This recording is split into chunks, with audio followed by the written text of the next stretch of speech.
The Subterranean Sphinx and the Coming Pole Shift.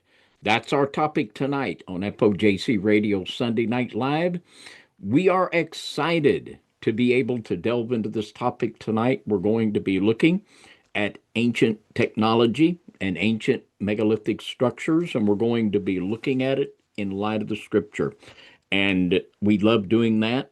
And it's going to be a really compelling broadcast. It's going to be a really cutting edge um, discussion and a deep dive that I don't know where else you'd go to hear this. But it is my great honor, as always, to welcome Mr. Brian Reese. Brian, how are you this evening? And welcome once again to Sunday Night Live. We are live here on FOJC, and David, I am super thrilled to be here today, man. The weather is really good and decent. It's decent around 68 degrees this afternoon. I'm really thankful to be here, David, and talk about this megalithic structures and these underground megalithic structures and underground cities and tunnel systems at Giza. And I can't wait to get into this one, David. This is going to be a Sunday Night Live to remember. I'm almost excited as much as I am when we do our Cities Lost in Time. So it's almost like a segue to City Lost in Time tonight when we're going to be talking about the Subterranean Sphinx and the coming pole shift. I can't wait to jump into this one, David. I really can't. And I hope you're doing well, and I hope all the audience out there is doing well. Thank y'all so very much for being part of the FOJC community and being part of the Visual Disturbance community. Welcome all walks of life to the channel. But Brother Dave, let's just take us in here to this Sunday Night Live and crank this thing up here and scream to the airwaves. The FOJC is putting a mark in this realm in 2026, and let's take it off into oblivion tonight, Brother Dave. Let's go ahead and knock this out. I just got a text from Dan. Bless his heart. It says, I fried up some hamburger and onions, and then I add a can of vegetarian beans. Wow. So Dan has got him some grub, and he's ready for the broadcast. And we hope that all of you, and we're so appreciative of all of you that study with us and pray for us. We really, really are. And we hope that you've got a snack or a drink or whatever, because we're ready to rock this thing. And we're just going to see where it takes us. A lot of times, Brian and I will start off deep diving the topic and we'll start bouncing off one another. We wind up, sometimes it's a bit of a surprise, but it's always interesting. So let's look at this first slide we have here. And this is a very compelling slide. This is a photograph of the Stanley R. Michelson Safeguard Complex. And you cannot help but immediately notice the similarity between this and the Giza complex. It's just amazing. And there's obelisks and all kinds of things. And this is actually an anti-missile defense complex. And what I would propose to you, and here we have structures just positioned very similar to Giza, just strikingly so. And you can go online and you can just put that in Wikipedia and you can get some aerial views of the whole complex. And you cannot deny the similarity between this and the Giza complex. And what I would submit to you, and part of our theory tonight, and it is a theory, but theories are based on facts. And what we do, we will take the theories of the world that are based upon science, falsely so called usually, and will apply the Word of God instead of the popular, ever shifting principles of science. And it's amazing what we come up with. And what I would submit to you all this evening is that the reason why this Stanley Michelson complex looks so much like the Sphinx, it's not that, well, let's make it cool and make it look like the Sphinx, but they structured it like it did so it would function properly. Now, if this modern facility was structured like it was to be a military complex, could it be that the ancient Giza complex was actually a military facility? I say yes. Now, that's a hypothesis. I guarantee you that's a hypothesis. But when you have a hypothesis, you bring forth facts to substantiate it, and it's up for all of you to either believe that you agree or disagree. And it's amazing how much has been written on this. I'm going to hold a book up here. This is called The Giza Death Star, and this was by Joseph Farrell, and he has written 3 books on the Giza Death Star, 3 books that are very well documented of the reasons why he believes that the ancient Giza complex was a military complex. And this is not only Mr. Farrell that believes that, it's a growing number of people that believe that the Giza complex was either for weaponry, for communication, or energy. Many, many people are beginning to believe that there's much more to it than what we're being told by the frontline Egyptologists that are giving the party line out of Egypt. Now, we're going to show you a picture here from page 26 on this book from Mr. Farrell, the Giza Death Star. And you can see, and what this is, it's a picture of the from the South American megalithic structure of the god Virachoa. And what Mr. Farrell has done, he has shown all of the components of an H bomb, and he has coordinated them with the picture.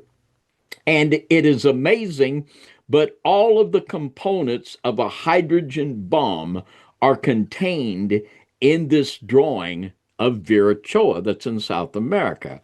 Now, Brian, I remember when we were doing our Cities Lost in Time, Karnak, and you were doing a little Google Earth imagery. And by the way, we're going to have a little Google Earth here after a while. But you were doing Google Earth imagery, and you said, well, that looks just like a computer board there in the Karnak Temple. And it did.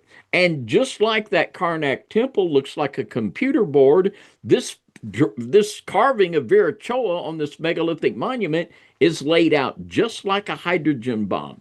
Coincidence? Well, maybe, but I don't believe in coincidences, so it's not a coincidence for me. But what do you make of that, Brian? What is your conclusion here on these matters? Well, David, the first thing that comes to my mind when I'm looking at this, observing this paper, if I'm not mistaken, at Virachoa, isn't there any element of mercury involved here at this site also? I believe so. And I'm over here thinking in my mind, just looking at it and thinking about lithium in different ways and making what it's saying on this paper here on the screenshot of this and talking about a hydrogen bomb. It's almost like there's a circuitry of the airwaves, like the fallen have taught humanity these certain ways to geologically locate longitude, latitude, and somehow sync it up to the aether, and connect it some shape or form, and somehow use harmonics or some types of Earth's energies to create something, like like you have the place at Karnak, with the circuitry board. It's almost like the larger scale sections of these sites, and now, what we was alluding to on that Karnak series, or that series of Lost in Time, we came to the conclusion that it looked like a circuit board, like a runways and different Yep. things you could collaborate together. So now I'm over here thinking in my open-mindedness now, in my reality in 2026, and I'm thinking larger scale, smaller scale. And now, you're talking about Nephilim, Raphaim. As it was in the days of Noah, so shall it be. The days of Noah 2.0 are here. We're on the other side of the flood now, and I'm thinking larger in stature, larger things, or could it be that we're missing something here and it's on an elemental stance and a principalities that have taught man certain things like this hydrogen bomb here? Is there something here directly tied back to the ancients, or is it humanity has put a human construct on something and masquerade as something else, and it's just literally spiritual applications, just like here on this screen here talking about this particular site and this hydrogen bomb theory?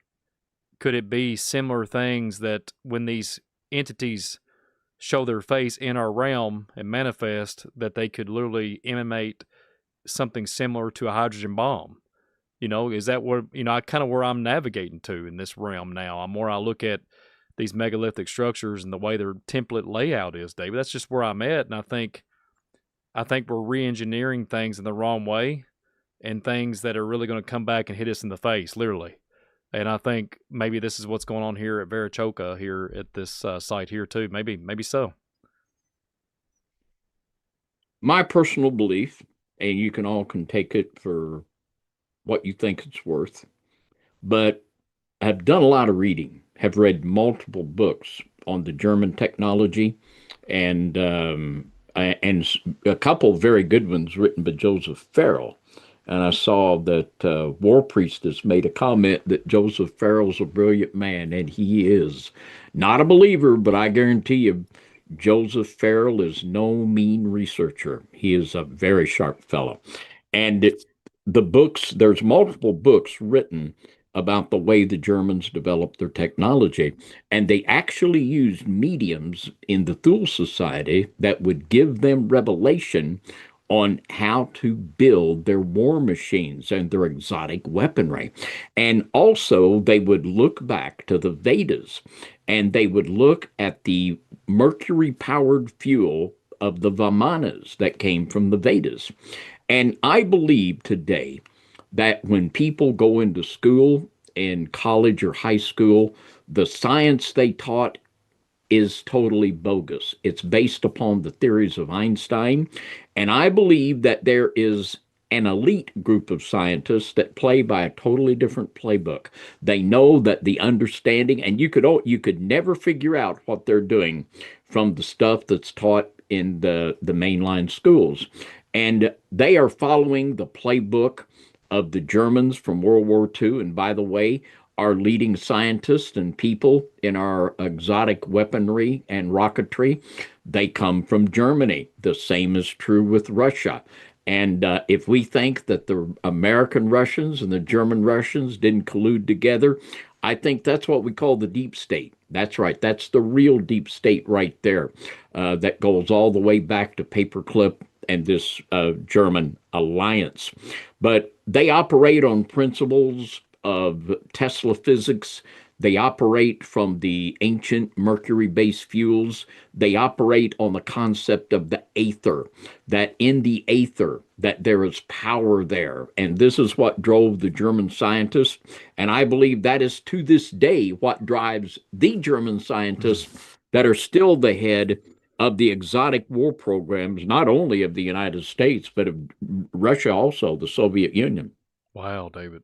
Wow. I just had an epiphany right here. It's a very compelling, just off the cuff idea, or not really an idea, just thinking about how the aether works and how we've done many shows about it.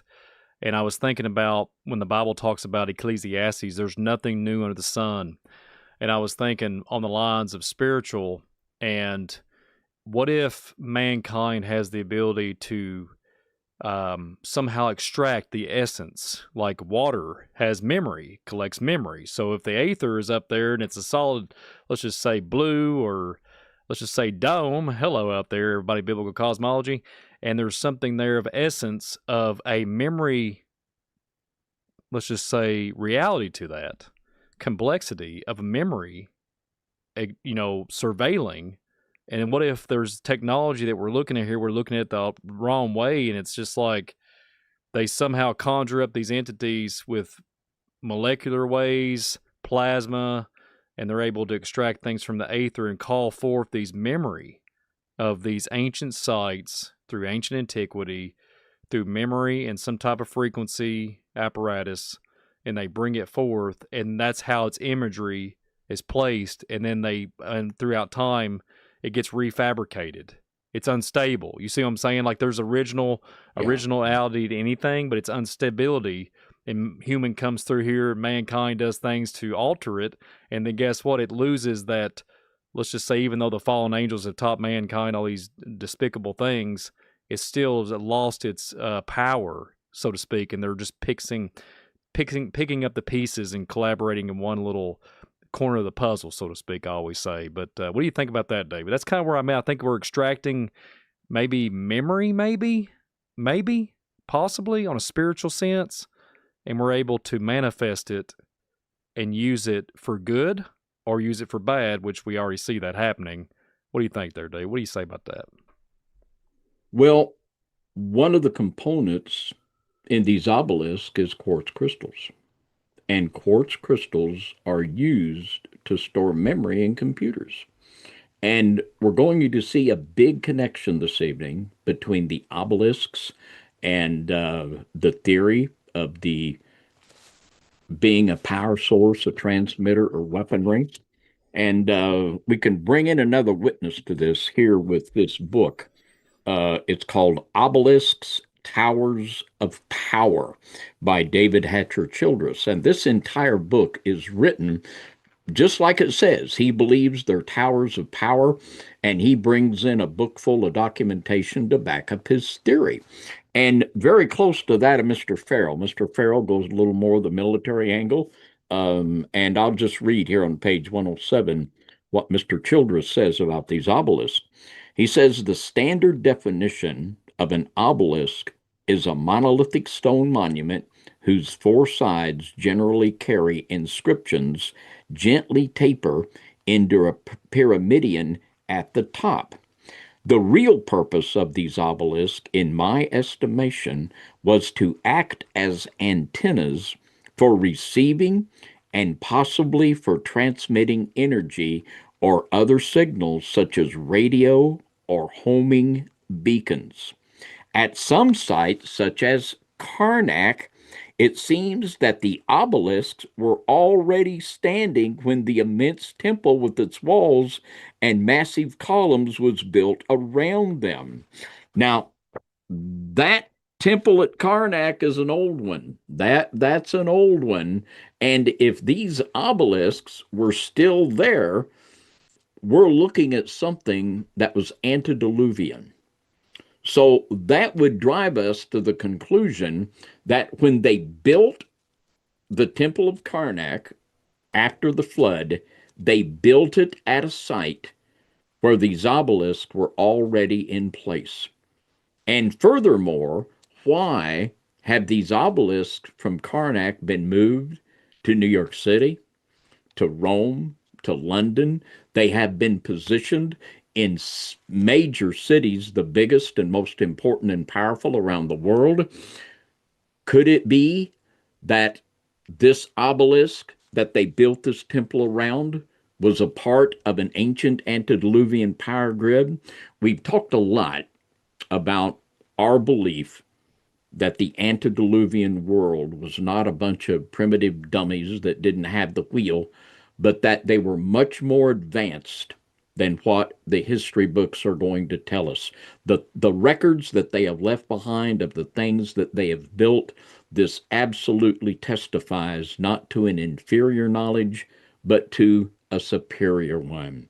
Could it be that we see not only here at Karnak the post-Diluvian worship center, but a place that was built around an ancient power grid that existed before the flood? Mm.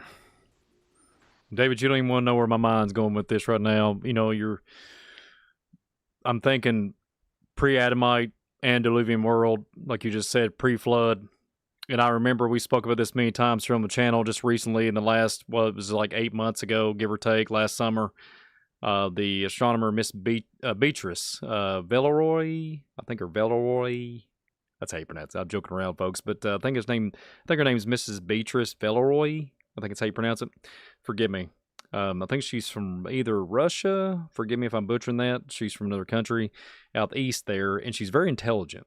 Okay, and she says there's some type of structure up there. She's looking at UAPs, UFOs, and looking at this hard shell, this grid-like pattern. Okay, there's this grid-like and symmetry pattern above the skies, and she says it predates thousands, and she said it possibly could even be something that's been there since the beginning.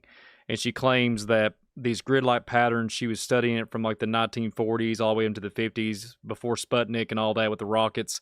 And what if these obelisks, Brother David, communicating with this ancient something up there that is technological, because she said it has a hard surface, and she was looking at 200,000 something objects, and they like literally demonstrate of a UFO, like UAP. She's looking at light reflection off the sky, off the sun. And what if these tuning forks, let's just use that term, these obelisks, are communicating energy coming from down, and it's replicating what it knows from above. And it kind of goes back to Jude, when you think about the angels left their first estate, and what was that? And now this technological advancement, these obelisks, it always associates with Osiris and all these little G gods. What if it's something there more ancient than what we even know? And it's extracting that essence, extracting that data. That's why we're advancing so quickly with AI and like these, different mechanisms with computer components. What if there's something there, David, that the ancients knew how to create dystopian, let's just say, super worlds, autonomous vehicles and everything, and they were right there at the cusp right now? What if that's what it is, David? What if these incursions have happened and destruction comes and wipes everything out because humans were lost in our ways, right? We're flesh. We get so sinful and we start creating wars and all kinds of things that we're going to be talking about with the blood element. What if these obelisks are communicating with that hard structure above, and it's a fallen angel or ancient antiquity way beyond our pay grade, Brother David? What if? And what was the obsession of the German scientist? They wanted to enter into the heart of the earth to learn the secret of the Vril and the Vril power. What if, here again, what if this obelisk and this structure in the sky were mechanisms to actually draw down the aether and to harness it as a power source? Now, that would be amazing. And this is what was obsessing the German scientists. And for whatever you say about them, they were able to develop technology that was so far beyond anything else that was being seen that it's just a wonder that they did not win World War II. They come very, very, very close. Their sophisticated rocketry and their flying machines were truly off the hook, just really. And a lot of the stuff we found they had made prototypes and weaponry of using this mercury-based fuel. It's so fascinating to read about the Bell and the other sophisticated weaponry that had. It was truly something that, they claimed that they had help from the spiritual realm to do it. And I would believe that, because Mr. Tesla himself, he claimed that he was receiving supernatural revelation that was given him his scientific ideas. So that would make a lot of sense to me, Brian. I would be, I would be very much on board with that concept. David, I think that years ago, maybe we talked about the Olmecs. And Yes, sir. I think that Olmec culture, civilization, was right here in America. From what I've gathered and from what I understand, I'm thinking back, from my studies, ancient Nubian, like ancient Yeah, Egypt, like the ancient, yeah, ancient times. And if I remember correct, those Olmecs had the ability to have levitation vehicles and autonomy vehicles. And we're talking about this ancient Nubian race that was dominating and right here on our American soil. Am I wrong on that, David? I remember clearly on that. And that one's over my head. And then another thing to think about, Brother David, just to throw some more things on here before we continue on this program, because I'm on fire tonight. This is getting me really going. yeah. St. Louis, the World Fairs. If I remember correctly, I think you spoke about it. We talked about a obelisk there at St. Louis, and then all of a sudden, a city starts growing. Just think about that. Those World Fairs, an obelisk gets put up, and all of a Yeah, sudden, miraculously, a city starts growing. So yeah. it's almost like there's something connected to that. Yes, there's human components, yes, but what is the obsession to gravitate to that? That's the question. How does humans come out of the Bronx of wherever, Egypt or whatever, Amazon jungle, or out here in the good old Kentucky bluegrass state out in the hollers of Kentucky? What drives a person to marvel after these things. It's something ancient. It's something that we're missing here. And I think a lot of people make it out to a derogatory way and go back to the Osiris story and all that. But yes, it's a phallic. Yes, it's an obelisk. We know that. But let's just be real here. When you think about the Nephilim kings of the ancient times, there's something else going on here today we're missing. And I think we're right on it tonight, and especially with Mr. Childress here speaking about his book. And then I mentioned Mrs. Beatrice. I think we're on to something here, David. The puzzle pieces are connecting. And it's that, that terminology which I hate to say all the time, as above, so below. And this is what the ancients knew. They're drawing forth this knowledge and creating dystopian type of realm. And that might be why, Brother David, that there's cities even to this day that are perishing. Like you go into Dubai and you have all these other countries, they got these skyscrapers that's got gold and they're like 100 years ahead of anything in America. And then they'll have like desolate areas all around. It's kind of make you wonder, Brother David, if it's almost like magic, if you think about it. And then with this AI technology advancing, what's AI going to do with it that humans already have done? That's what's going to be scary. Yeah. And there's something within us. Every culture on the earth has a flood story of a flood. Every culture, all over the world. And when you read the story of Noah's flood, you just, man, yeah, this is real. We just believe it. We know that it happened. And the same way, when you look at these ancient sites, my goodness, and the Great Pyramid, it's mind-boggling when you begin to study the amount of stones and you begin to think about how in the world was this thing ever built. There's something in this and these other megalithic structures, these wonders, that just let us know, man, there was one time a amazing civilization on this earth that we no longer know about, and it's become the stuff of legends. And one of those legends that's probably the most popular is that of Atlantis. And I want to read something from another book. This is by David Hatcher Childress. This is entitled The Lost Cities of China, Central Asia, and India. And there are actually records and ancient documents that talk about a war between Rama and Atlantis. And Rama was the snake culture in India. They were literally the snake people. And we've talked about Rama and Mohenjo-Daro. Very fascinating stuff. And I'll read, and this would make a lot more sense if of Giza being a military complex, if this account has anything to it, and this is just one of many. But I'll read a little bit here from Mr. Childress' book on page 240.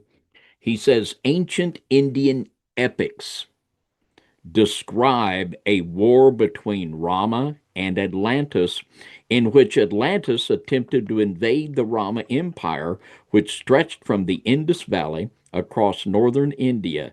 The Mahabharata and the Drona Parva, two ancient Indian epics, speak of the war and of the weapons used, great fireballs that could destroy an entire city. And I'll read just a little bit more here on page 243, and I'll read just a little bit of the text from the Mahabharata. It says, it was a single projectile charged with all the power of the universe, an incandescent column of smoke and flame, as bright as the thousand suns, rose in all its splendor. It was an unknown weapon, an iron thunderbolt, a gigantic messenger of death, which reduced to ashes the entire race of the Vrishnas and the Andhakas. The corpses were so burned as to be unrecognizable. The hair and nails fell out. Pottery broke without apparent cause, and the birds turned white. After a few hours, all foodstuffs were infected, To escape from this fire, the soldiers threw themselves in streams to wash themselves and their equipment. This is describing what we know all too well as nuclear war and what would happen if a nuclear exchange would take place. And we could go even farther. There are some graphic pictures, we've showed them in our Cities Lost in Time series, of Mohenjo-Daro. And there are places where people were found in the streets and they were just struck dead instantly, and massive amounts of bodies just laying in the streets, dead, killed in their tracks, so to speak. And there is to this day residual radiation that can be found at Mohenjo-Daro and at other places. This is pretty strong evidence for ancient nuclear warfare. We talk about resets, we talk about lost civilizations, and I think that we've really got to go outside the box. We've got to, and what I believe that much of what is taught intentionally in our schools is to get us to believe something that will prevent us from ever discovering the truth. Because once we begin to understand the way things really were, we understand the more things really are and the way that things are going to be. Hmm. David, before we move on, in the cities, this lost cities of China and Central Asia of Indonesia here at Childress, does Mr. David talk about anything about petrified, anything on that in that book? Anything petrified? Do you know Yes, of? the a lot of the remains in Mohenjo-Daro and these other places, that's pretty much the way they were. They're just petrified. Mm. So, before we move on, I want to ask you a question. Well, I'll tell you what, I'm going to wait for that question because there's two more slides, and I'm going to ask you here in a minute when you get to this other book. But there's something I want to talk about what's in the skies, and if it predates even our perception of now, like something of ancient antiquity that's been around even the Egyptian days. And we're going to be talking about that here in a few moments. But if this machinery or this capability would be able to send some type of signal or frequency and cause somebody to be petrified or petrified wood, petrified all kinds of different things that's living, and turn them into either ash or turn them into, like I said, petrified, some type of, have you ever seen petrified wood? It's very strange. And change the molecular structure of it to have a hardening, and then, like you're saying, a nuclear signature of some shape or form. And it's Twilight Zone stuff, David. I mean, it's Yeah. something, I think what we're alluding to here when we're kind of getting at it more on into this program, I think we're going to be thinking about the breakaway civilization hypothesis. I think we're going to be talking about more like, not theoretical anymore. Basically, maybe just like you're talking about science. There's something that they've been teaching us to dumb us down, but there's something that's far past that precedes us, and we're just now catching up to it in this day and age. Yeah, and every dot we connect, and I've been connecting dots for a long time. And the more we deep dive and the more we study and the more we connect dots, the clearer the picture becomes. And to me, the evidence for this is overwhelming that there was absolutely um, nuclear war antediluvian before the flood of Noah. Another thing that we could look at and talk about is the green glass. Now, this happened at the first nuclear test of the first atom bomb out there in Nevada. And when they exploded their atomic bomb, the heat of it created green glass. And it literally created a new element that never existed before. And this green glass has been found in the desert of Libya and other places in the desert. And for sand to turn into this green glass element uh, I won't say trinitite, I think is the name of this green glass. They call it trinitite. And it was the first time it had been seen there with this nuclear test there in Nevada back in the 40s. But this is found in the Libyan desert. It's found other places. And what scientists say that the only thing that could create this green glass from sand would be the power of a nuclear explosion.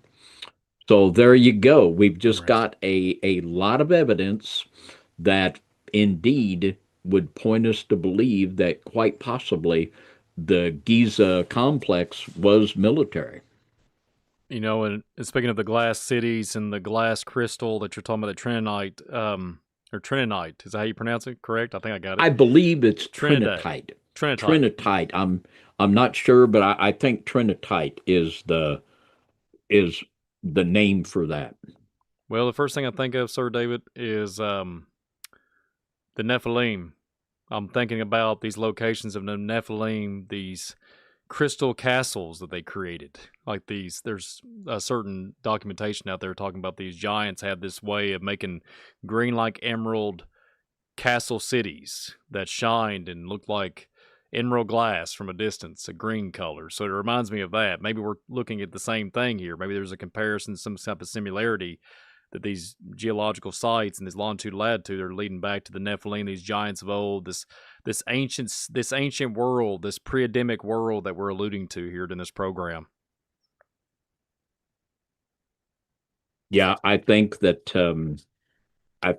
where the obvious conclusion would drive me. Uh, hypotheses are based on facts. And through the word of God, you can eliminate some things as false.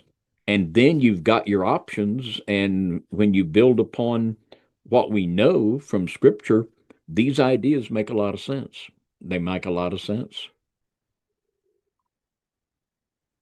Now we have another book here that adds another layer to this hypothesis. This is called The War of the Gods and Men, and it's by Zechariah Sitchin. And Mr. Sitchin is a well-known researcher. He and Eric von Daniken are kind of the fathers of the ancient alien movement. And the War of the Gods and Men, and in this book, he believes that the Giza complex was a military installation, just like Mr. Farrell, and he believes that there was a war, and that Ninurta, he takes the Babylonian text, and he claims that Ninurta actually was a military leader that invaded Egypt and went into the Great Pyramid. And I've read these texts, and I tell you what, I would have never put it in that paradigm. But when you read these texts with that's what it's talking about, I tell you what, it could really make a lot of sense. And the victory seal of Ninurta is his Anzu bird with two pyramids on both sides. So, I think that here again we might have we've had so much rewriting of ancient history. And here again, Mr. Sitchkin is not a believer, but, and of course, he ties everything back to people from outer space and millions of miles away. But the facts that he brings forth for an ancient war between Mesopotamia and Ninurta and the Egyptians, this would make a lot of sense when you read these ancient texts. And this also would be more confirming with the so called war that took place between Rama in India and Atlantis. And perhaps we're seeing the real World War I here, that this was the war by which the ancient world destroyed themselves.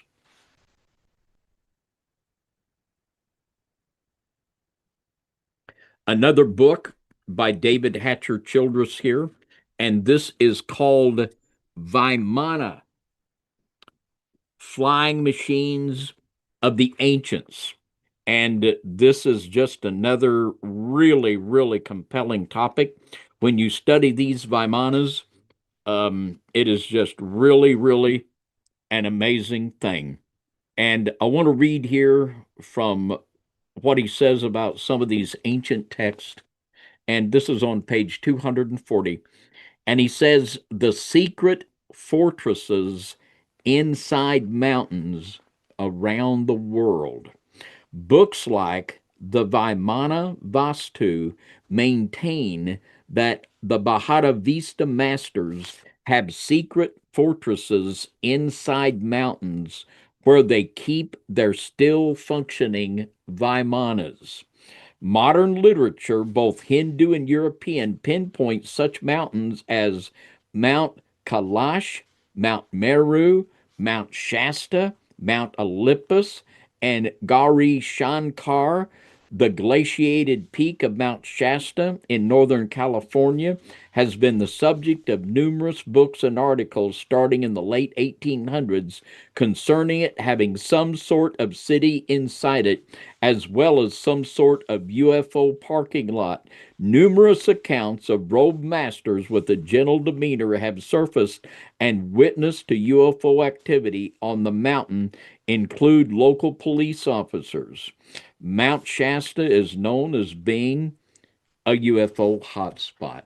And we've many times drawn correlations between the mountains.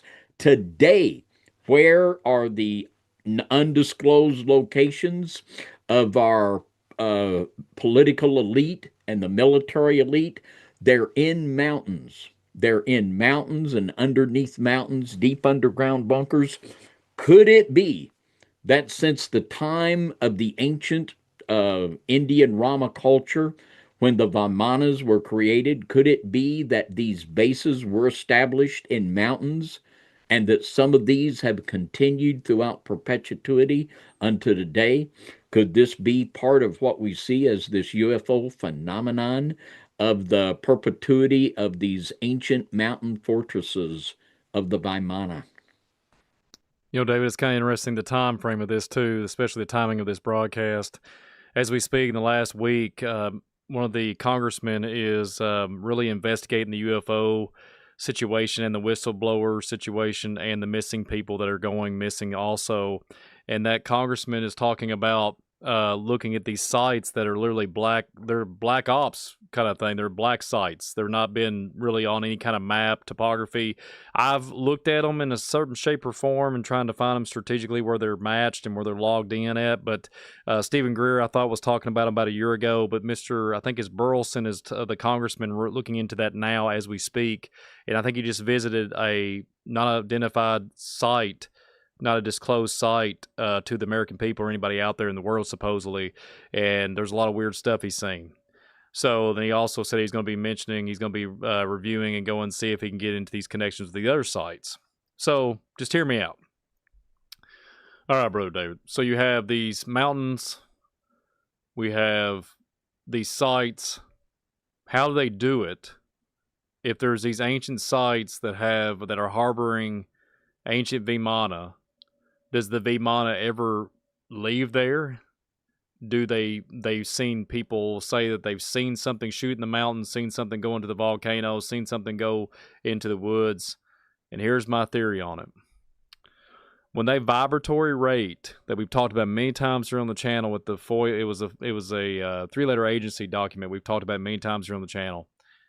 If they vibrate to a certain frequency, you darn well know that they're going to be able to vibrate and literally just cloak and just pop into the mountain. Because I've heard many times about granite, different elements that they can't even see anybody walking in them, like full body teleportation transfer, and then even that would relate and correlate with that Vimana or the vibratory rate with that 1947 documentation talking about they vibratory rate, they vibrate out of their existence. So it could be super simple.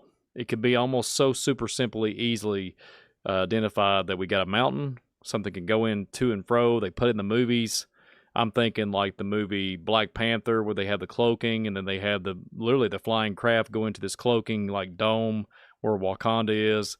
I'm thinking more on the Buckaroo Banzai, I think in the 80s or 90s. I think it's the late 80s where Buckaroo drives his vehicle through a mountain, but he has to go 88 miles an hour plus some. And he has to shoot this particle beam this laser to the mountain, and then he goes into the mountain, and there's these entities in the mountain, and he ends up hitting these entities, and I think there's like parts and all this nasty stuff, and just parts of this alien entity. I think if you ever seen that, brother, I don't know if you have or not, but he manifests and then he basically reappears on the other side of the mountain, and he's got parts of like these whatever aliens on him. And then he opens up a can of worms, and all of a sudden this gate opens up, and all of a sudden these aliens are going to and fro and trying to abduct people and everything. I barely remember all the movie, but it's been so long. But he manifests on the other side of it, and he can see through this quantum field and this quantum realm and this truck that he has that's going to this certain supersonic speed, and he sees these entities. And what if that's what it is, David? What if it's just so simple, so easy, and we went too far with humans. The humans have went too far. Our Father in heaven said, don't be partaking into witchcraft, divination, and all these different things, these mechanisms that literally go bump in the night. Do not touch it. Do not get into the cauldron with Merlin. Do not get into all this stuff. And here we are at the forefront of it. Here we are touching it right now, and as far as these secret space programs. So whatever it is, David, something that really is afoot. And that's kind of where I am with that. I think they're vibratoring into each other. It can literally just vanish and manifest, and without us seeing it. I think that's what they're doing, David. I really do. Now, Mr. Congressman TB, we'll just call him TB, has he not stated that our government knows where underwater bases are? I mean, he has said that. He has said that, one of our congressmen. And I think, and there is so much that is known, and the disclosure is trickling out. But if you think about it, what is being said and what is claimed by these ancient documents and the people that draw theories from these ancient documents is that there are mountain fortresses that have existed for thousands of years, and that these fortresses are associated with flying craft and supernatural beings, and that they exist to this day. Is there anything in the Bible that might point to Bible prophecy that this would touch on? Well, let's see what we can do. Let's go to Daniel chapter 11, and let's look at verse 38. It says here, but in his estate shall he honor the God of forces, and a God whom his fathers knew not shall he honor with gold and silver, and with precious stones and pleasant things. Maybe you might throw a little sapphire in there, Brian.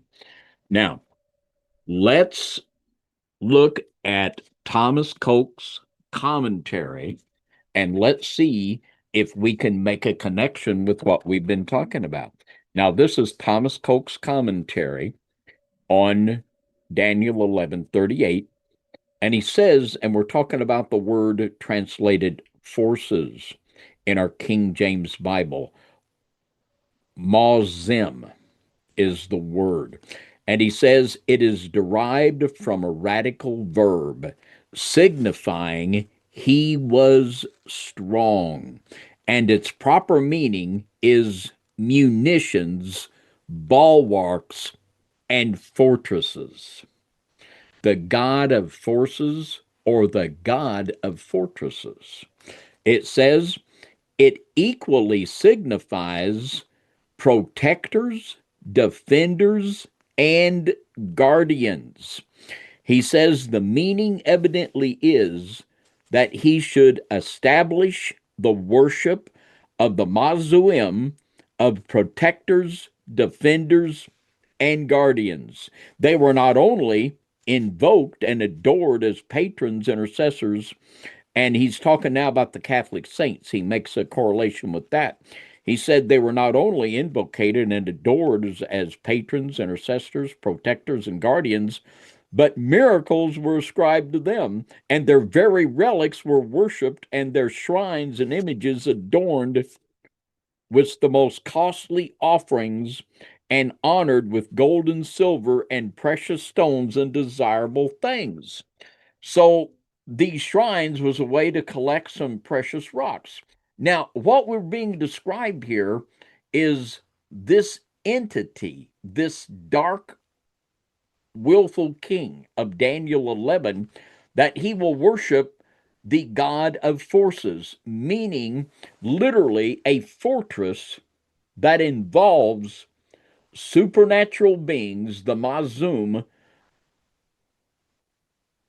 And, why not? It's right there. It implies not only the fortress, but also the entities that are the protectors and guardians of it. Now, this to me is just almost an exact description of what these ancient Vedic texts claim of these mountain fortresses that hold the Vimana. Wow, David. You know, That's enough to rattle your noodle, isn't it? When you really yeah, think about it. yeah. I was getting railed up about 50 minutes ago. I was getting all wound up, and I don't even know. It kind of stumped me on that one. But David, there's just so much that we've not been privy to, or been taught. And kind of going off of what you said earlier with the congressman talking about the ancient sites that are in the aqua life, these. We could talk about the marine kingdom. We could talk about the days of Noah, the waters above, waters below coming together and causing destruction upon the earth, and the flesh being wiped off the face of the earth. But then you have to think the creatures that are hybrids or what have you. When you look at the Poseidon, Greek mythology, and all these different things when it comes to merman and mermaids, could there be something to it? Could these things been hiding out? And then later on finding ways to re-incursions and come back out of the water, and then let's just say re-abduct people and change people and make hybrid kids and all these different things, right? Have babies and have a re-incursion. There could be a what if to that. And then I'm thinking about elemental spirits, stoichion spirits, like we talked about just recently, and talking about certain elements, like we're talking about lithium, mercury, aluminum, sapphire. And in these ancient Vimana, where they're inhabiting these sites where they go to stay where mankind can't see them. So we're looking, David, there has to be a reason why we can't see them. I mean, is there something, is it kind of like when you go back to, I hate to go into too big of a tangent here, but is it something to do with those dicing glasses back in Vietnam? Was they able to see? You remember when they was talked about that certain location, Vietnam, and they could see different things and see creatures fly in the air, these crafts and all this stuff, and they started to end up massacring people. It's awful. It was a bloodbath. But what I'm getting at is, are we not seeing the peripheral? Is it like, when you see sonar, we don't have the special lenses to see, and these things are masquerading as an angel of light, like the Bible refers to, and we're sitting here just kind of like subjected to, we're entertaining angels unaware. And what if, David, what if the technology that we have, like even the stuff that we're using tonight, what if it is a fabrication to put us in bondage? What if there's something here that is so tentacles are being encapsulated, we're subjected to bondage, but there's something beyond that's of, when you talk about the throne of God, because these fallen angels have came down and taught men these certain things, but these angels always had the 1 foot ahead of the other, and 10,000 steps ahead of us. And I think also the mountains, because, many times Jesus goes to a high mountain, you talk about the high mountain. And I, in my mind, Sir David, I'm thinking this too, and not too far from me in Kentucky, in Irving, Kentucky, I remember doing a program specifically on mountain ranges and ley lines. And in the early 1900s, they shaved the top of the mountains off, David. And they shaved the top off, and it was a government situation. It was government field, okay, fulfillment with money. They shaved the tops off, and I literally looked, and it took me forever to find out the information, but they was magnetic. They become magnetic, and there was granite involved and everything, but these rocks had become magnetic, and they had to level off the top mountains. And I'm over here going in my conspiracy belief and thinking, okay, why? And I'm thinking, does these craft, when you get too far, get too close to these certain sites, these mountaintops, these mountain ranges, does the ground stain? Does it change? Does it change? And then also, do they have to do something so it won't hurt the person? You know, you hear about the abductees. Is there something that's going on here, David?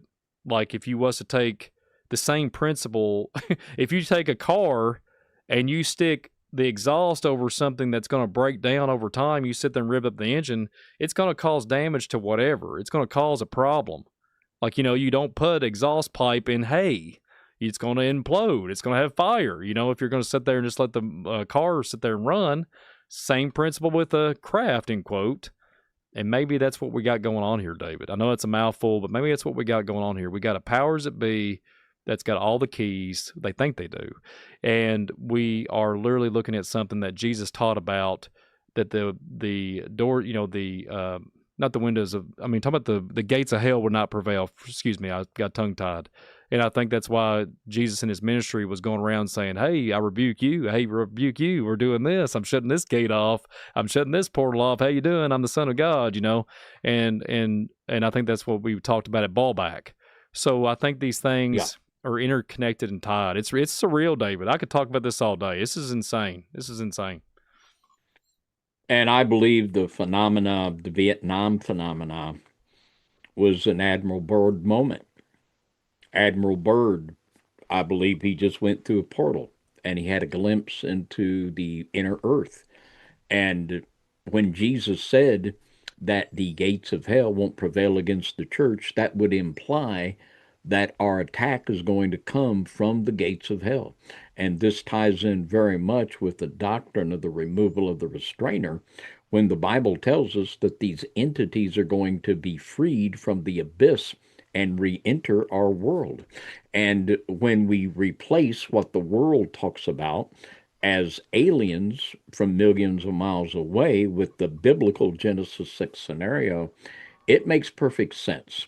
And it shows where we must position ourselves and in spiritual warfare, because spiritual warfare is at a whole new level now. Now, let's take this to another level here. Let's throw this out here. I'm going to read Genesis chapter 10 and verse 25. And it says, unto Eber were born two sons. The name of one was Peleg, for in his days was the earth divided, and his brother's name was Joktan. And I believe the Tower of Babel episode, they were wanting to build a tower to reach to heaven. I think they were smart enough to know they couldn't build it that high, but they were trying to get up to access a portal. I believe that's exactly what they were trying to do. And after the flood, the earth was divided.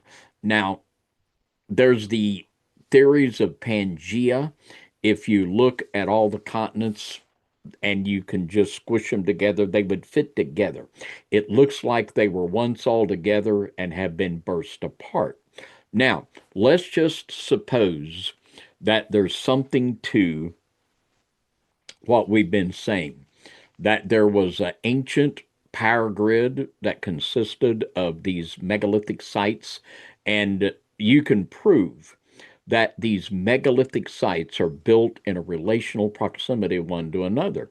And if these were together in some kind of a power grid that interacted one with another, if the earth was divided, that would break up the connection, wouldn't it? They would no longer be in a relational proximity with one another, whereby they could function as a power grid. Now, let's think even further, and this is just hypothesis, but what if this was reconnected? What if there was a way to reconnect the ancient power grid and that people could actually think they could do that? Now, I have another very fascinating book here. This is called The Path of the Pole. It's written by Charles Hapgood. He was a friend of Albert Einstein's and a co-worker, and I don't hold that against him because I'm not a big fan of Mr. Einstein. But the letters between Charles Hapgood and Albert Einstein are really pretty compelling. And he believed in pole shift. And he made a very compelling case that the North Pole has shifted several times. And in this book, there's one chapter dedicated to evidence that the North Pole was at one time in Hudson Bay. And another chapter is devoted to the evidence that the North Pole was also once right off the coast of Greenland in the sea right off of Greenland. Now, oh boy, we'll just go there, Brian. Could it be that all of this Greenland mania could be connected to this ancient polar site and its relation to an ancient global power grid? And it's interesting, but I heard Mr. Trump the other day, and he went in. I mean, just it might just been yesterday, where he was talking, and he was talking about how bad nuclear weapons were, and he went on a long tirade, as he does, about his uncle John Trump. And he was talking about the conversations that he had with his uncle, and how that his uncle, who was, if anyone that doesn't know, John Trump, President Trump's uncle, was an MIT professor for many years, brilliant, brilliant scientist. And when the Tesla papers were recovered, John Trump, Donald Trump's uncle, was the one that was called upon to examine and be the custodian of the Tesla documents that were so sought after. Now, guess who's got them now? They're in the possession of our president, Mr. Donald Trump. Could it be that there is knowledge that off Greenland? And well, there is. I mean, yeah, I've found it out, so you know they do. But could there be a connection, Brian, with this quest for Greenland? If the pole shifted in the days of Peleg, we have all of these connected megalithic sites functioning as a power structure. Eh, it's off. It's off. It disconnects. Is someone trying to go and reconnect it? You know, David, we looked at that. We looked at the Greenland site, and I think we even talked about it during our weather modification program we talked about. And there was, I think it was a gentleman, I forgot his name, in 2012 talking about that it was an ancient weather machine. And a lot of individuals out there claiming that it's 50,000 years old and it's some type of ancient Vimana, ancient craft, and it could control the weather, and it's some type of spaceship. No joke. They're claiming it's a spaceship, and then they, like they do everything else, they hide it, conceal, and just build around it, put you a recreational area around it, put you a park around it, and voila. And I think that's what's going on, David. I think we got something here of ancient, and like you might be onto the paper trail and onto the rabbit trail of that, because if you was able to pull it all back in together and pull all the ley lines and everything into convergence, and then that ancient power source would pop back up, this might be literally why they're going after these sites. And I will just say this, that might be why they're going to Iran, because there's so many things that correlate what we're talking about here tonight that go along with the Giza, the Strait of Hormuz. These things are all collectively combined. And I even think as Venezuela also, I even a couple years ago talked about a site not too far from, it was just literally off of Venezuela. I said, if anything ever goes off in this area, ancient Stargate, I was speculative on this years ago talking about it. And here we are. You know, we got these places being kind of arranged into, let's just say military control. And it's just strange. It's definitely strange. And I think you're onto something, Brother Dave, with the Greenland. I really do. And I think that pole shift concept and the hypothesis on that, I think you're really got some compelling information that needs to be held, heard to the world. I mean, if you have an ancient site that everybody just all of a sudden wants to gravitate to, and we're all fighting over something, it's got to be ancient. It's got to be something, because I don't think he'd put so much emphasis on going there. And it's just interesting about the John Trump, too. I think, David, that they've got it all laid out. They got some pre-knowledge of something, and they're able to strategically go, this is before AI. I think they already knew where things was. And if, like we're saying here about John Trump and the Tesla files, he already had those sites laid out. Because what I'll say this, I looked at some data years ago, David, and thinking about the military applications and military complexes, that every one of them, every single one of them back in the day was either paranormal, have some type of like weird folklore behind it or something like that, or like, oh yeah, villagers, you can't go out here because there's the Loch Ness monster or some kind of weird nonsensical thing, and then the people would stay away. And then all of a sudden, during the Hitler times, voila, you have these military infiltration areas. I mean, we're literally talking about after World War II and all these different things. So, you talk about Project Paperclips, and they literally just went and took them up and set up shop. And it's just interesting to me that the Native Americans knew that there was spiritual applications, and all of a sudden we got military applications on top of them. So it's kind of the same thing. We got a military site. We're locking it down. It's got secret knowledge, secret technology, and that's exactly what they're doing in Greenland, David. So there has to be something there that is beyond the pay grade of understanding. But I really do think we're on the cusp of understanding it. Yeah, I think you're right, Brian. And I just want to take a moment to say welcome everybody to FOJC Radio Sunday Night Live. There are some new listeners in the chat, and I know we've been getting a lot of new subscribers. So welcome to FOJC Radio. I'm so thankful that you all are taking the time to check out our broadcast. And welcome. And we've got a lot more, and I think let's do a little Carrico Crush right now. And by no means are we winding down. We've got a lot more to talk about, and Brian's got a lot he's going to put on the table here. We're just getting warmed up. But we're going to ask if you have been blessed in any way with this broadcast tonight. I'm going to ask that on the count of 3, you hit that like button and help us out with our algorithms.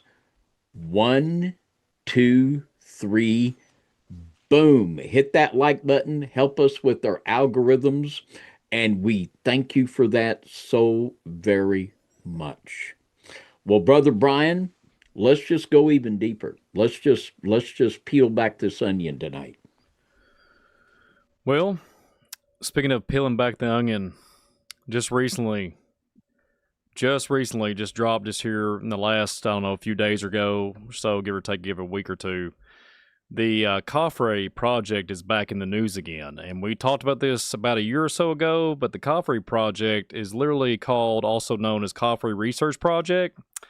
And it's a controversial research team that are literally making claims about this discovery of this ancient place that you see on the screen here of Giza.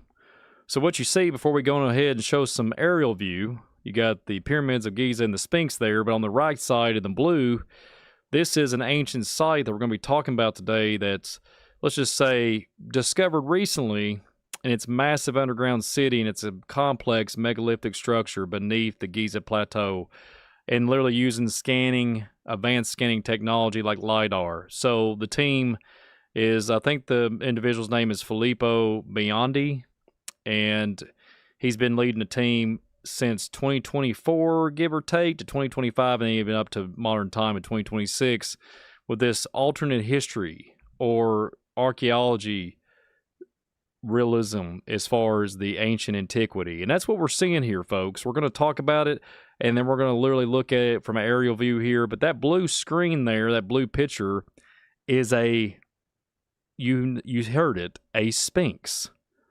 There's going to, all the years that we looked in academia and everything we've ever talked about, we have another Sphinx.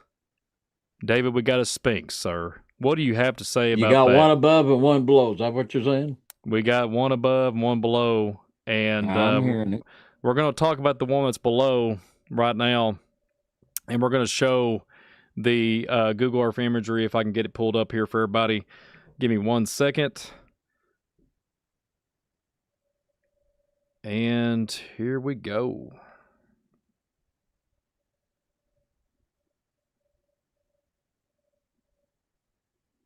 There we go. David can see it, and everybody out there can see it. So what we're looking at here is the awesome site of Giza. Everybody knows it really well, and we've been well versed in it all these years. We talked about it on here on the channel. We've been done many different programs on it, but we're going to take a little deep dive today. So this underground city, this underground megalithic structure, and I thought about it whenever I was talking about this the other day on my channel and talking about this LiDAR. It's called Synthetic Aperture Radar. It's SAR, Doppler topography. And they're analyzing satellite data and Doppler shifts. So, you know, when you look at this and you think about what David was alluding to earlier and suggesting that we have an ancient pole shift and maybe something that has been buried and altered throughout historical documentary. I said documentary. Hello, everybody. Welcome to FOJC.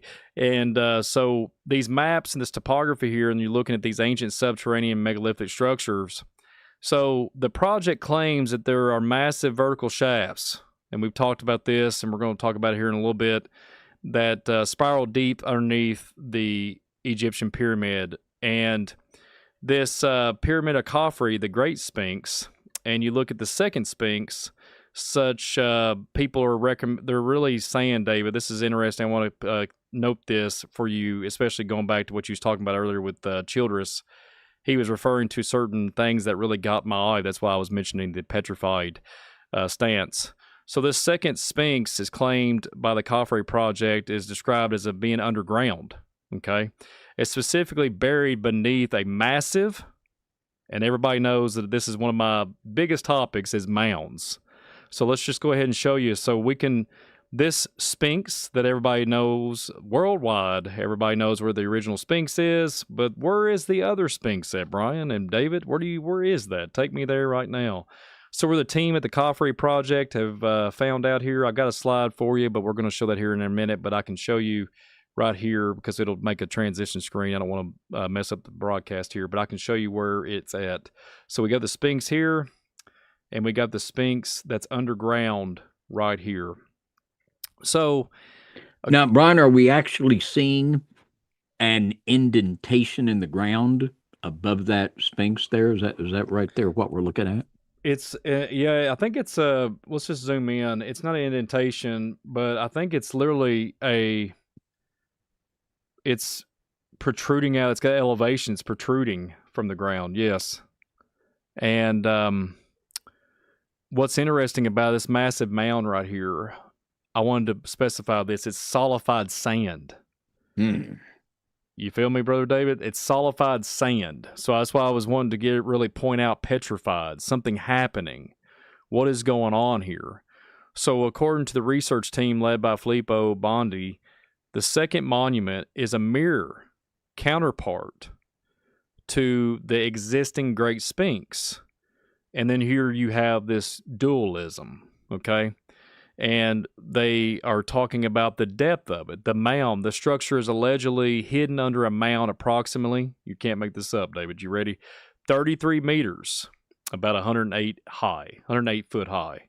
So it's 33 meters buried, and well, the height that makes it out to 108.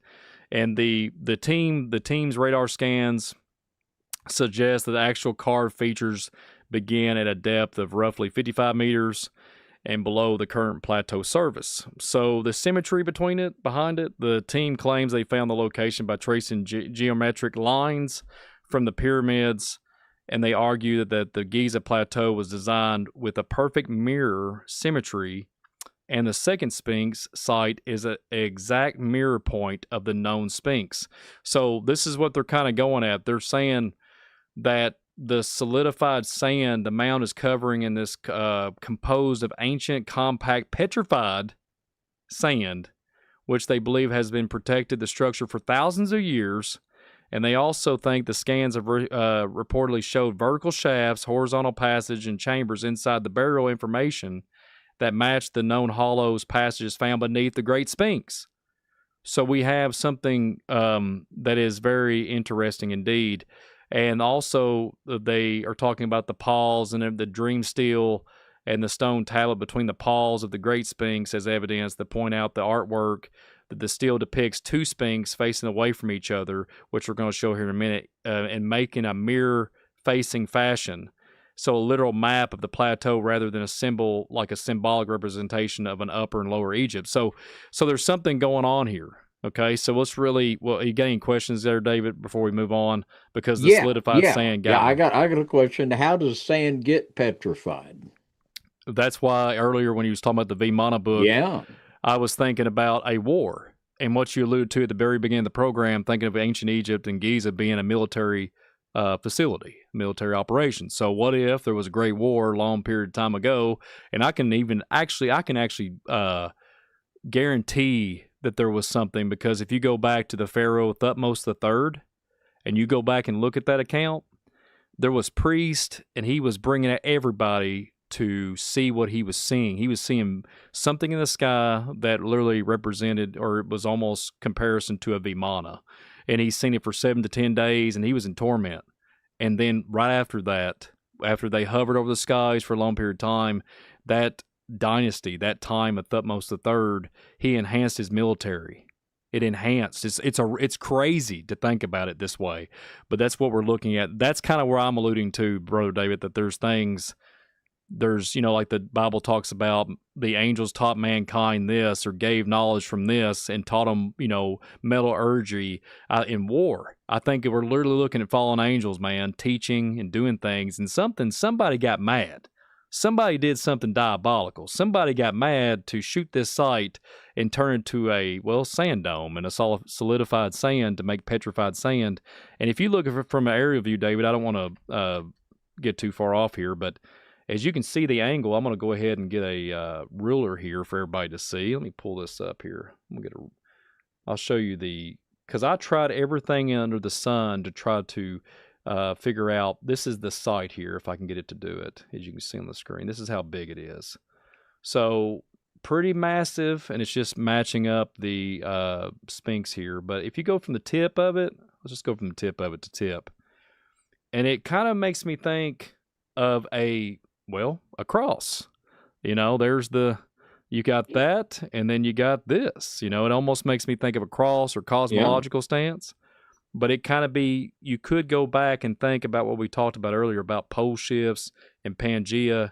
Could this be the hub where it was literally taken down and done deliberately to disrupt something and cause this to be from a paradise of forestry and having advanced water to sand domes, petrified, like Brother David said earlier with the tenterite, the tenterite, the nuclear explosion, so to speak, or something of an aerial situation.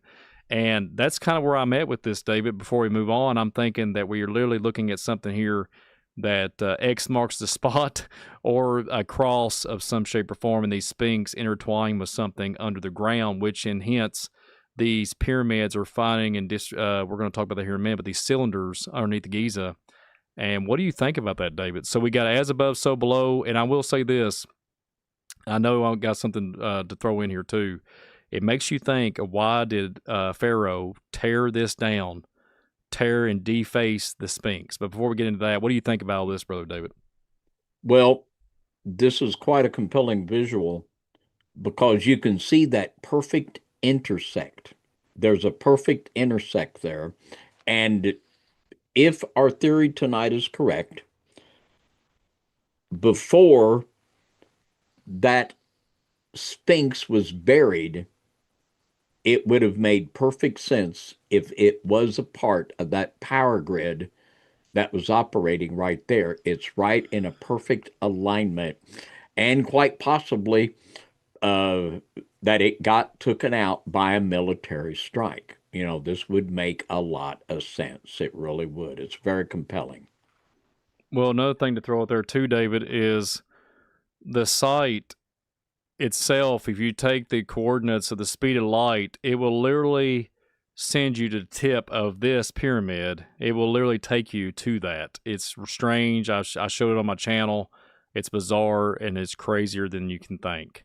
And a lot of folks are alluding that this site is an ancient time clock, an ancient reset, something to do with the angelic, something to do with the transformation of society. I mean, it goes on and on and on with the speculative mind, but we got to look at here the fallen angels and the whole narrative of that, their secret knowledge, whatever they have that's stored, it really does make you think and wonder, what are we looking at here? But David, And getting more. It Go ahead. takes me back to the Stanley Mickelson Center we started off the broadcast with, and the buildings there are laid out in proximity to one another for a reason. Now, is there any way to know, do we have some kind of a geographical proximity between the Giza Plateau and the Stanley R. Mickelson in America? So I tried that. I actually tried that, I bet I sort of, and but I bet you did. and what's so interesting, David, is I tried to line, like, if I'm looking at it for another lens. Let's just say this. Let's just say I go to this new disclosed location that they've disclosed to the public that this is the new Sphinx. And I'm looking at it, if I'm standing in front of it and I turn my head and I look to observe the observer of the Sphinx, and I'm looking and I'm trying to go straight out. Well, the way the Google Earth and the way the map and the heliocentric, the globe, it only goes through South America. I can't get it to, if I go straight across, it goes through South America. It doesn't even touch the Americas. It doesn't even taste North America. So it's kind of interesting how that all works. But I didn't try the other Sphinx. I didn't try the Sphinx. I didn't try this Sphinx. I only tried this one. So it makes you wonder the trajectory of it. It does. It makes you wonder. But the other one, I could not pinpoint it to anywhere we was at earlier. But it does make you wonder, sir. And it makes It you wonder does indeed. about It your does indeed. Pangea, about the continents moving, that it Yeah. could be strategically placed. The symmetry could have been there, and it would have been there laid out perfectly, possibly. Yeah. But I can't do it with the tools of Google Earth, unfortunately. But it's interesting. There you go. And it really does make you think, too, if you wanted to go down to the conspiracy rabbit hole and just really pull forward here. The Cygnus constellation that we talked about here and referred to in Göbekli Tepe, there's the backbone pretty much. I hate to go there. It's kind of strange. And I didn't go too far into the depths of it, but it makes you wonder if there's something to do with that on a cosmological stance. Yeah. But there you go. Yeah. And it's already, Robert Bauval wrote a book a number of years ago where he proved to my satisfaction that the the three pyramids on the Giza Plateau are aligned with the three stars in the belt of Orion, and that's accepted by a lot of folks nowadays. A lot of folks. That's correct. Well, before we move on, I have a theory on this site, and we're going to read. Do you want to show some more Google Earth imagery here, Brother David? Do you think we should Yes, move on whatever to? you feel we need to do here. Yes, sir. I will say this. I can't. Let me see if I can pull it up here. Move my. Let me see if I can pull up. Let's just go to the Sphinx. Let's go to the Sphinx. It's better to show this than the photo that I had earlier. Anyways, let's go to the Sphinx. Where is it at? There it is. It's not really the best, but there you are. There's a better picture of it. It's a little distorted, but that's how it happens sometimes on Google Earth. So there you are. So we have a Sphinx, and I have this theory. So just hear me out, folks. And David, you got a lot to talk about this before we get to in more depths of what could be hiding underneath and what this research team has found underneath as far as other information. But I had this thought, and we talked about it in private the other day. We talked about masculinity. We talked about Pharaoh. We talked about the rule of power, the rule of changing and altering, and what he was so on him, like he was all about him little self, like you say, Brother David. He was all about it. He was consumed with pride in his imagery and wanted to be immortalized forever. He wanted to be there and never be forgotten.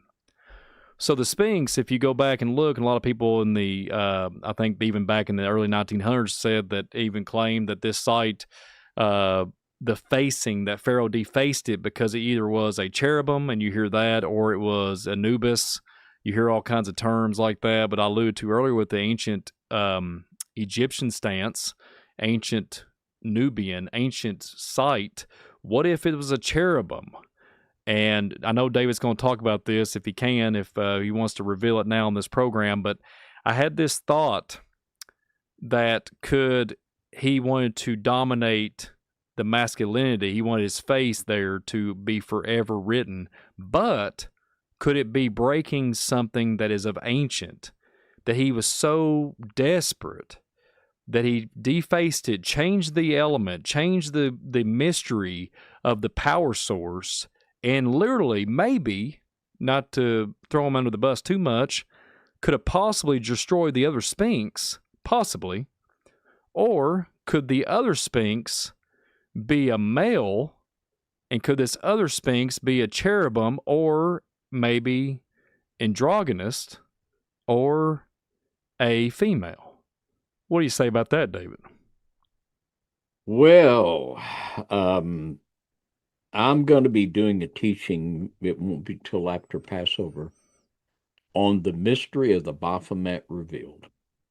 And I will say that in this, I will be putting forth biblical evidence from the Hebrew that could give us suspicion to believe that cherubims were created androgynous, and that the fallen cherubims were the ancient creatures that were spoken of in Babylonian text of the androgynous creatures in the sea.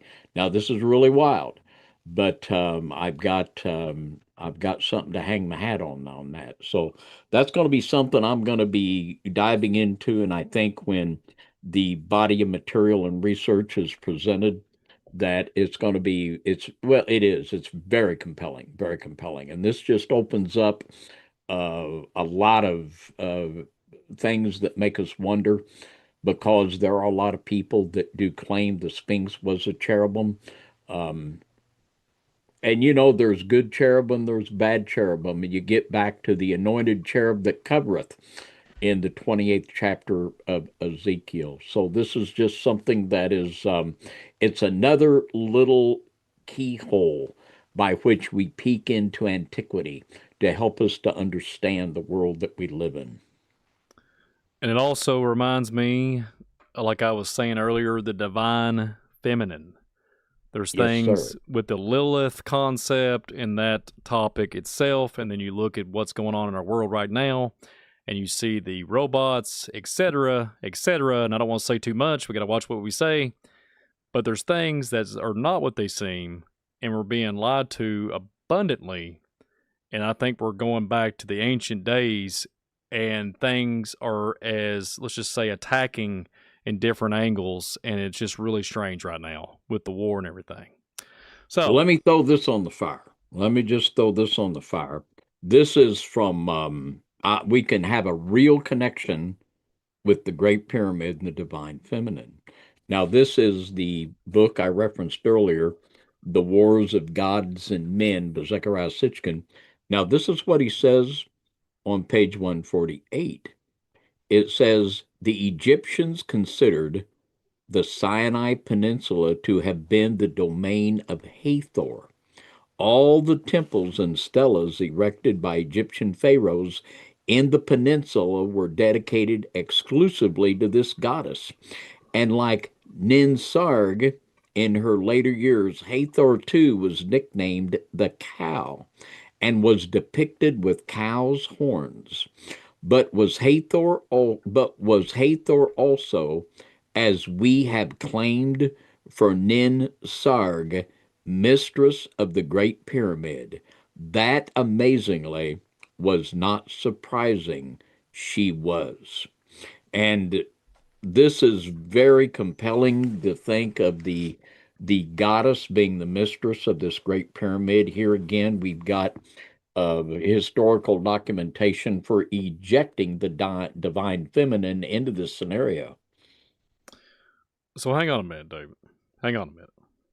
Is that what Mr. Chris Bledsoe was talking about with his prophecy that he spoke about? And it was supposed to be in April the 5th, coming up here in 2026. Is that what he was talking? I thought he said Hathor. I thought he was talking about this new knowledge, this divine situation with this woman coming to him in some type of dream or vision that what he ever had. I'm not trying to knock him down or anything like that or say anything negative about him, but that's what he said. And it's interesting that I think that's been moved now. I think that has been moved. I'm not kidding you. I seen online the other day that I think that prophecy, that the time window has moved to October, and it's supposed to be in April the 5th, like coming up here just a few days. So it's strange that the Hathor, he even mentioned that, and there's this new knowledge coming into the Giza. So it kind of goes right along with your book, and it kind of goes along with what I'm presenting here, not to get too long-winded, but David, Chris Bledsoe might be onto something there on that. We'll wait and see. We'll wait and see. Well, speaking of waiting and seeing, I want to throw this in here. There's a hole at the top of Egypt to the Sphinx. They drilled into it about in the 1900s to drill into it to look and see what they could find. And I just want to point that out. There's a hole at the top of it.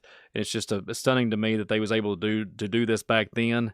And then these folks that this Khafre project, they're trying their best to get the knowledge out, but there's been a lot of, let's just say, naysayers out there. And a lot of people are literally kind of just, saying, well, there's nothing to it, that kind of thing. Well, let's just go to it a little bit deeper. Let's look at the imagery that I showed you guys earlier on Google Earth to kind of give you a template there to kind of give you what I was trying to illustrate and articulate. You got the A and C and the D and B. So basically, those angles is what you'd be looking at if you had the tip of the let me try to do it with the mouse here. This would be the new Sphinx, and this would be the older Sphinx. So it's interesting because I've heard all these years that the ancient hub, this ancient knowledge, this ancient library of knowledge through antiquity, that the hub of all things, the originality of life itself, comes from Egypt. I kid you not. I've heard all kinds of stuff under the sun. It'll blow your mind. It's all about speculative mindset. I get it. And there's a lot of he said, she said, but that's okay. We're all trying to figure this out together. We're not trying to tear everybody down. But it's interesting to me that site, Brother Dave, was solidified sand, and it made me think of petrified. Well, they said it was petrified. So to me, the information just keeps on stacking up that we got an ancient site, and it kind of looks just like the times and the things that I've told you about here in Kentucky. Same exact status quo, same exact run around, same across the board. And I really do think that Egypt, there's a lot of things here in Kentucky in the Ohio Valley that really mirror this. But I digress. Let's move on. There's a site there. It's highlighted, so I can give you a little bit of indication what we was looking at there, the size of where the Sphinx was. But let's talk about what's underneath. And we talked about this not too long ago in the Great Pyramids program we did on Sunday Night Live. And we looked at this, and as of this was what I was referring to earlier, this mapping of the unseen, so to speak. These recent scans conducted by researchers like Dr. Filippo Bondi have utilized high-frequency synthetic aperture radar to penetrate over 600 meters of limestone. Think about it, limestone, and I'll get to that here in a second, and sand. The resulting imagery reveals anonymous voids and ceramical chambers that defy modern geological explanations, suggesting a complex subterranean infrastructure. So not only do we have the Sphinx pointing in different directions, and we have this so-called subterranean infrastructure underneath the ground, and if you did a pole shift, you have to ask yourself, how did this site stay intact? You have to ask yourself that. And yeah, I move my hands just like that because I get all excited, but you have to ask yourself, how did the pyramids not tilt, David? I know you can still see me, but how did the pyramids not tilt from left to right? They're solid. They're still solid. They're not off. Yeah. They're very straight, and they, like you said, match up with the Orion. They are literally alignment. It's just unbelievable. So there's something there that's holding them the foundation. So if you go and look, and you see this new information that's being disclosed, and you think about the underground city here, the so-called silos that I've referred to them as, LIDAR, the SAR data points reveal an interconnected city of shafts, chambers located 2,100 feet below surface. That's right, 2,100 feet, wow. Gigantic, bigger than the skyscrapers. Okay, we got us some big chambers here, something big.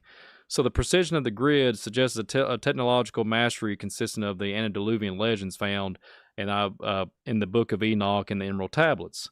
And it reminded me of that day what we've done many times. We talked about Emerald Tablets. Heck, we revealed it earlier. We talked about Emerald Tablets, Emerald City, glass, the Trinonite. And I cannot help it. We want to just do like a little bit of let's just say a revised on this, what we come up with on the Great Pyramid series, or the Great Pyramid show we did. And the Halls of Amity, you have these silos. They're 2,000 something feet, and they're claiming that this is where Thoth hidden the halls of records, the halls of amity. In the Emerald Tablets, they mention a hidden city where the wisdom of gods, little g's, is kept underneath the guardianship, like you was talking about earlier, but the guardians of amity. The subterranean gates, you have SAR scans identifying symmetry entrances aligned with the solstice sunsets. And then we looked at earlier when we was talking about energy resonance with chambers found is 600 meters deep, and they spiral type of pillars that appear to be tuned to a specific acoustic frequency. And I wanted to throw it in there. They are literally tuned to a specific acoustic frequency. So that kind of goes along, David, what you was talking about. What do you think about that? Because they changed music on us. They've done all that. Whatever else have they changed since the days of Egypt and the days of Thoth? What is going on here, David? Is there something on the frequency level that communicates with these obelisks that you talked about earlier with Joseph Farrell? I think that was the book, and Mr. Childress. Is there something there that communicates with the things up above, and the frequency is altered and changed? Literally, mainly might be alluding to that we had a pole shift because all these things have been disruptive. The platonic plates have been disruptive, but something about this site has been preserved. Something about it that has been, let's just say, geologically supported to think of, territorial spirits. I think about angels. I think about principalities. I think about Ephesians 6. I think about an ancient, let's just say, fallen angel or angelic power. Could be a fight between good and evil like everything else. And they're literally watching and monitoring and keeping it all in foundation. I don't know. What do you think, David, before we move on? Well, to me, it just makes common sense.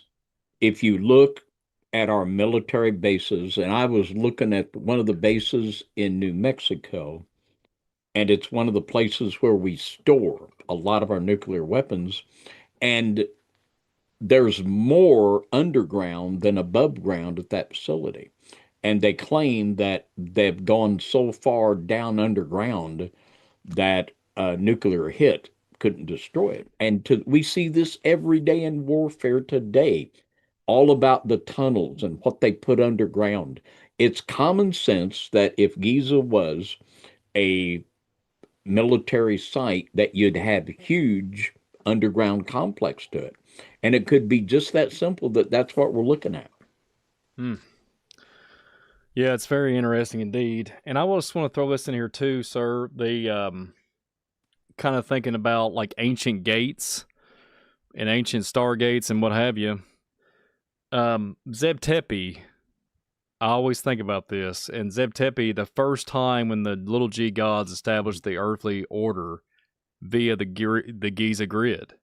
And then the halls of amity, a vast subterranean labyrinth mentioned in the Emerald Tablets, which were masters of wisdom reside, ends quote, and cosmic portal where a pyramid functions as a cosmic gate aligning with Orion's belt, what I alluded to earlier, to channel energy during the key solar cycles. So let's just think about this for a minute. Thoth has been known to come and go as he pleased and come and go, and was it Hermes? I think they even claimed him being Hermes, and even the evil Enoch, what they referred to him as. And he comes out in cycles. He's never aged. He goes to somewhere where man cannot go, but he can. And it always makes me think that he altered himself, just like Nimrod, that he become a mighty men of old, a mighty men of renown, a Gilbarim, a hybrid where he could alter himself to go back and forth in these gates. Let's just go ahead and say it, a biological, and biological consequences like we talked about. And when you think about the situation with the halls of records, and on the subsurface archives, you have these primary chamber measuring 40 meters by 40 meters has been identified directly beneath the Sphinx paw. This matches the location of the legendary Hall of Records described in Edgar Cayce in the ancient texts. And then the ancient repository, these vaults are believed to house the history of the pre-flood civilization, preserved in a format that has survived millennia of seismic and environmental shifts. And you have to ask yourself, David, why so important? Why is it that important? Well, I thought about this what we talked about earlier. I kind of got ahead of myself earlier, folks. I got a little excited when I was showing that Google Earth imagery. Y'all know how I like to talk about Google Earth. Well, this whole mirror thing, David, I want to hear your take on it because I kind of got a little bit ahead of myself. But the mirror, the dualism, the as above, so below, or the dualism of the facing of the Sphinx. Okay, what would make the even on an angelic level, or the ancients, these elders, these people of Atlantis, what would cause them to build an articulated site like that, where it was geometrically shaped, connecting to Orion? Why would they do that and not give it to folks? Is this kind of similar to the Tower of Babel that you alluded to earlier? Is there something here of an ancient knowledge that was only privy to certain people that could gather that knowledge? What do you say, David? Well, that's very interesting. And, today there has been a lot of talk and a lot of speculation about using mirrors to change the atmosphere, to affect global warming. And there's been talk of coordinating mirrors with Tesla scalar technology. So the whole thing of there's scientific reasons that we would go to, and also the occult spiritual reasons that would make sense. But it's just truly fascinating. It's just another little egg. Well, I won't say egg in the basket. No, I ain't going to say egg in the basket. But it's just another little indicator there that would keep our minds running in the same direction. Well, let's just take it a little bit further. Earlier, you spoke about Hitler, and you think about this dualism, the second Sphinx, and singling the twinning. And when I think about this, mythological records of the Aether suggest the twin Sphinx guarding the opposite horizon. Recent, we talked about this whole entire time, this SAR resonance indicates a mirror structure currently buried deep in the Giza bedrock. The dream stele of Thutmose explicitly depicts the two Sphinx. This dualism represents the gates of time. I thought this is crazy. The gates of time, the entry and exit points of the celestial journey. So, David, when I listen, the gates of time, the celestial journey, and then I hear the news whenever they're talking about they have the ability to transcend time and space and do this and travel all of these places. This is from their administration right now, claiming that they can do things and be able to transport people from to and fro in 30 minutes. I've heard everything under the sun. So it's almost like this, whoever the gatekeeper is of time, and I know you've done many programs on this, and this celestial journey, it's almost like if I was to look at this, and I would thought about what you referred to earlier with the Nazis, the Hitler stance, and him fixated on twins and the telepathic telekinesis and everything. Is there something here that we could correlate and combine here that we could look at and say, okay, is this something from the ancient Sphinx? I'm not saying anything against twins, okay? Nothing against twins at all. I'm talking about the application. Is there something here of ancient that they're trying to hook up with this remote viewing? I mean, we could go down some rabbit holes.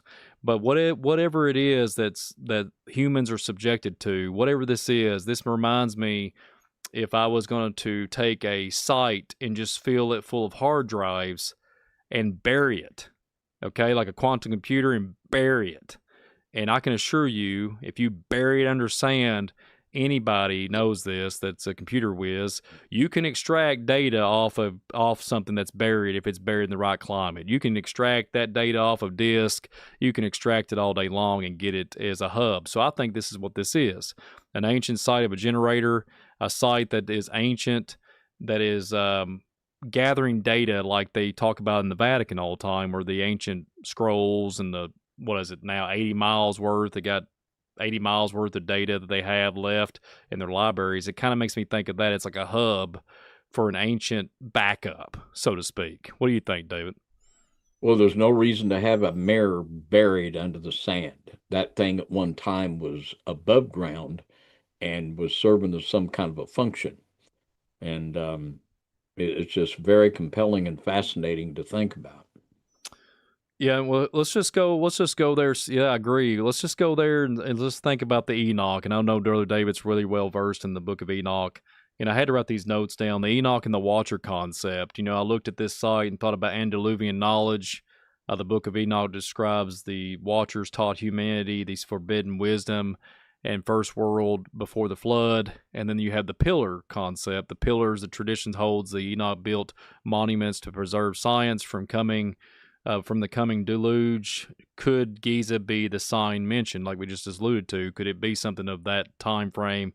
And then if you look at the scar sands that we showed here, talking about the chambers that suggest a mechanical or energetic function rather than simple burial sites. And I was like, how in the world can I correlate this with biblical stuff? You've mentioned some biblical scriptures, and I was thinking, which one could I really hone in on? And not only did I think about the Enoch stance, but I thought about this verse right here in Bible prophecy. When you look at Isaiah 19:19, in that day shall there be an altar to the Lord in the midst of the land of Egypt, and a pillar at the border thereof to the Lord. And I thought about this, David. I've just put some thought into it. It's really interesting, David, when you think about this, that the site, when you look at this Isaiah account and you think about a pillar, the border of Giza, Giza's site sits at the exact border of Upper and Lower Egypt. Yes, it does. So you kind of think of that scripture. And I'm not trying to take her to, I'm not trying to take anything from her to add to it, but you think about that. And then you also think about the altar being described amidst of the land, the pyramid. And then you think about the pyramid is located at the center of the earth, landmass, gravity, in quote, which me and you have, we know what do we believe on the gravity stance. And then the sign prophesied to be a sign for a witness to the Lord. And then I think about its discovery at the end times, mark a specific, prophetic time. And Dave, what do you think about that? The border, the exact border of the Upper and Lower Egypt in this whole thing to do with Isaiah. What do you say there, David? Well, I know there have been other Bible scholars, Joseph Seiss and several others I could mention, that have taken the position that Isaiah 19:19 does refer to the Great Pyramid. There have been others that think that, and it's quite possible. Quite possible, I believe. So what if, not to get too far down the rabbit hole, but what if this place has been fabricated? What if over all the years, like you can go to Machu Picchu, you can go to Peru, all these sites, you can see where these ancients had a foundation and they always just rebuild on top of it because the foundation's so solid. What if we're looking at something here, David, like those depictions of those pillars, and they look like large obelisks, okay, with the sand going up to a certain level. And if you got 2,100 feet below the surface, 2,100 feet of sand, that is gazillions amounts of sand, okay? So it's concealed, and it's at that perfectly aligned at the base of the so-called pyramid. So what if these are giant obelisks, David? What if the pyramids are just giant obelisks and those cylinders are inside and they're not really seeing the casing of it, or it could just be exposed. And these could be what you talked about earlier when you was referring to that book. I don't forget the name of it, forgive me, but it could be the same exact concept. Could be. What do you think there? It could be. Yeah, it could be. So on an astronomical level, on a mathematical level, the ratios of it and everything when you come to the dimensions, it can't be replicated, folks. We can't replicate it. Me and David we probably could barely build a house without it falling down if we had the right materials, and we're pretty smart, David. David's a lot smarter than I am. David's a lot smarter than I. You should have heard what David said on the phone with me the other day. He said, Brother David, do you know what I'm talking about? Do you understand me? He goes, yeah, a dog in Virginia and me are probably the only ones that can understand you. I took it as a compliment, and then later on he told me that is a compliment. No, that is a compliment. He told me I was very super intelligent after that, so he kind of rebounded. But other than that, I didn't even put you on the spot, David. But what I'm getting at, folks, something is buried beneath the ground, and then the Lord, the Father Almighty, will reveal it one day. And we can go and say, well, he said this, she said that. And I've seen a lot of people in the comments in the chat. Yes, I agree with you 1,000 billion %. lean on the word, focus on the word, don't ever deviate from the word. When you're looking at these things, it can get very overwhelming and scary, and it's hard to literally collect your thoughts because it is literally designed to take you off into the quantum realm. This stuff is. It's very hard to understand. It really is. I mean, I barely know nothing of it, just micro crumbs. So anybody out there just turning into the faith and literally understand the biblical principles and understanding the narratives and trying to figure out how to relate to the scriptures and relate to 2026. This is why I do these programs. This is why me and Brother David do these, because this stuff is coming out. They're going to reveal it one day. And I always say this all the time: men's hearts will fail them looking after the things coming upon the earth. And you got to ask yourself that. You got to ask yourself one question. What would be such a deception, the great deception? What would be so deceptive that it would cause men's hearts to fail them, or men's hearts to literally turn themselves over to beast situations or things that are talked about in the Revelation and give themselves over to these things? What would subject or subdue you to do that? Well, if you're not aware of these things and all of a sudden we got blonde-haired 10-footers coming out of the crack and crevice of Egypt, the Lord says not to go to the desert because it's not me. You know what I mean? So these things are evangelic. And I think me and David have said through this whole broadcast that if they can do these things, we don't need to make our hearts be weary or be troubled. We just need to put the full armor of God on. We don't want to be shaken up and say, oh, we can't function and live with these things, because guess what, folks? Before you guys was even born, these things existed. So don't be scared of it. There's good and bad ones. There's good and bad angels, but like I've said many times on my channel, on this channel, it's hard to be able to decipher that. It really is. It's hard to be able to figure out who's on what team. But I can tell you what team that we only need to be on is Christ Jesus. So that's all I got to say with that, Brother David. I'll give the floor to you. Yeah. But what And do you that is think? why we talk about these things, to help us know that we're getting, it's about a minute to midnight prophetically. And people need to get right with Jesus now. The things that are coming, we need Jesus. We need him, and there's no reason you can't have him. All you need to do is repent and believe the gospel. Place your faith in the death of Christ upon the cross as payment for your sin debt. Repent of your sin and turn to Jesus with all your heart. This is all the things that we're talking about tonight are, it is just phenomenal that we're experiencing these things and that these things are coming to light.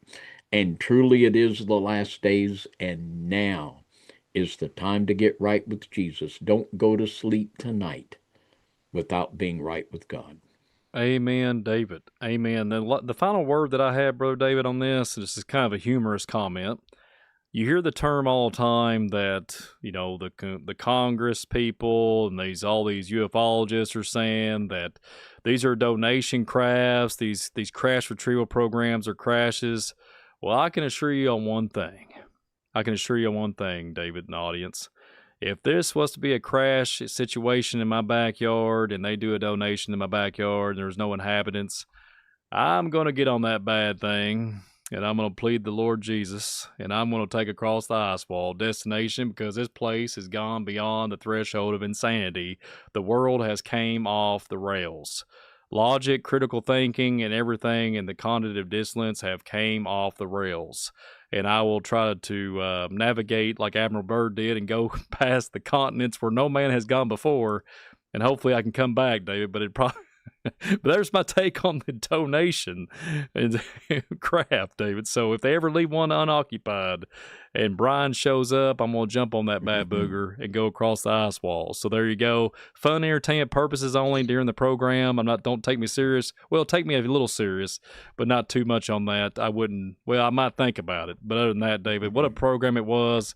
And I was so thankful to do this Subterranean coming pole shift. And, we'll have to just wait and see. Time will tell. Things are really kind of coming off the rails, like I said.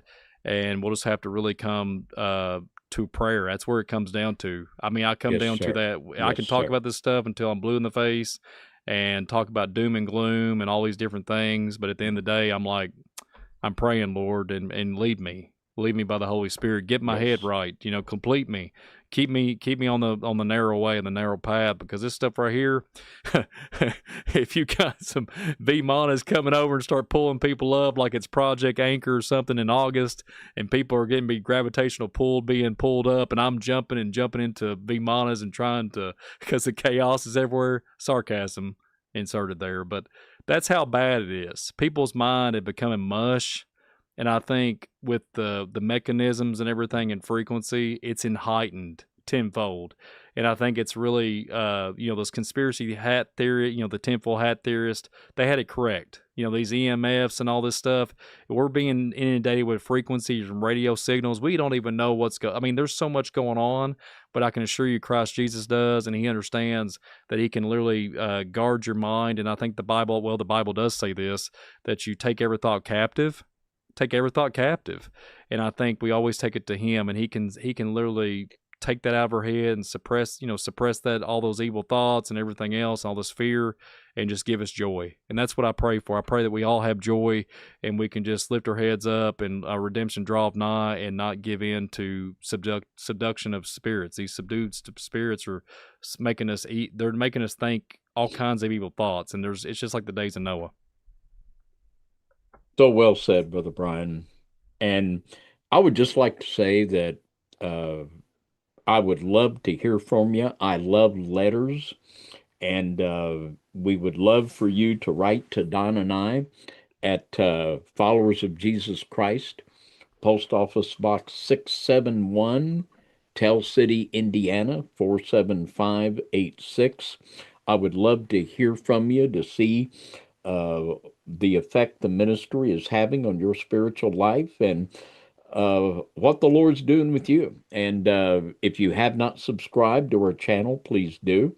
And if you have not subscribed to the Visual Disturbance channel, please do so. It will help us so much to enable us to fulfill the call that God has put upon our life.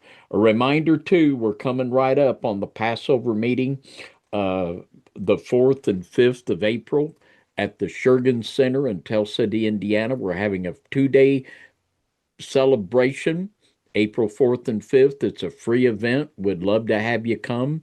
And it's going to be a lot of speakers, a lot of music, a lot of food, and a lot of fellowship. It's going to be a great celebration of the great feast of Passover. And we would love to have you come out and meet you individually. So there you go. Well, Brian, thank you so much. I was so blessed by everything you brought to the table tonight. It just, I don't know. I tell you what, I think we're onto something here. I really do. But thank you so much, Brian. Any final thoughts before we wrap this up? Well, I just want to thank you once again, Brother Dave, for your time and allow me to come on here and be your co-host. And then I want to thank everybody in the chat. Thank you for your time so very much, for being here with us tonight. And what a blessing it is. And a few other things, too. I didn't put the link in the chat. Help out Watts Leather. If you get an opportunity, go check out Watts Leather. I'm going to give him a little plug in. And then also go check out our sponsor, Joel Grace Co. You'll be glad you did. They got a bunch of T-shirts, mugs, all that good stuff. And I'll put the link. The link is in the description, matter of fact. But I'll put the link here in the chat here in a few moments. But other than that, thank you all very much. Help support us here at the FOJC and the Visual Disturbance world. And what a blessing it is. It's always an honor. It's always an honor to come on here on Sunday Night Live or any program we ever do. And sit here and get to literally shout to the rooftops that Christ is still at the throne, like he's on the throne, and he's the commander in chief. So it's just what a blessing it is to be able to speak and say Jesus, and just be like, thank you, Lord, because it's crazy. It's getting crazy, David. I mean, I don't know what to do. Go out and buy a Tesla truck, or wait for the ancient Vimana to come down and say, hello, Brian. We've been waiting for you since antiquity. But there's some fun. I'm just kind of cutting up a little bit on that. But Yeah. But yeah, David, it's been a blessing, and thank you so very much. I'm looking forward to seeing everybody at the Passover, and I want to throw this out here too. We'll be having a bunch of premieres, a bunch of reruns, but they're not on the channel anymore. These will be some re-aired programs coming up very soon, the next week or two. We'll be seeing those on the FOJC, so hit the notification bell and all that. I just want to give you all some understanding on that because, hey, you probably won't hear from us anymore after Wednesday. And I just wanted to tell you guys that about the FOJC moving forward because we'll be celebrating Passover. But other than that, I thank y'all so very much from the bottom of my heart. Brian of Visual Disturbance, a.k.a. the Old Milkman, FOJC style here tonight. I'm so blessed and be part of it, Brother David. What an honor it is. And you guys I be am blessed. too. I'm just so thankful for you, Brian, Yeah. and for all of our listeners. Just so thankful. Yeah. And as Brian said, we will not be live next Sunday night because of Passover. We'll have a live broadcast on Wednesday with Sister Jillian, and that will be our last broadcast. We will not have one the Friday, Sunday, or Wednesday. We'll miss a complete week cycle, and then we will be back. We will be having our conference and celebrating the great feast of Passover and unleavened bread. And you all are invited to be there. And do, if you can, uh, go to the website. Bill will put the link in there and register because this will help us to be able to prepare for you all. And I guarantee you, Bo, we have a team that has done such work. It's just absolutely amazing. Big thank you to Sister Donna for helping to moderate tonight, and to Bill. We love you and appreciate it so very much. And with that, until we see you again on Sunday Night Live, a big high five and good night, everybody, from FOJC Radio Sunday Night Live. God bless you all.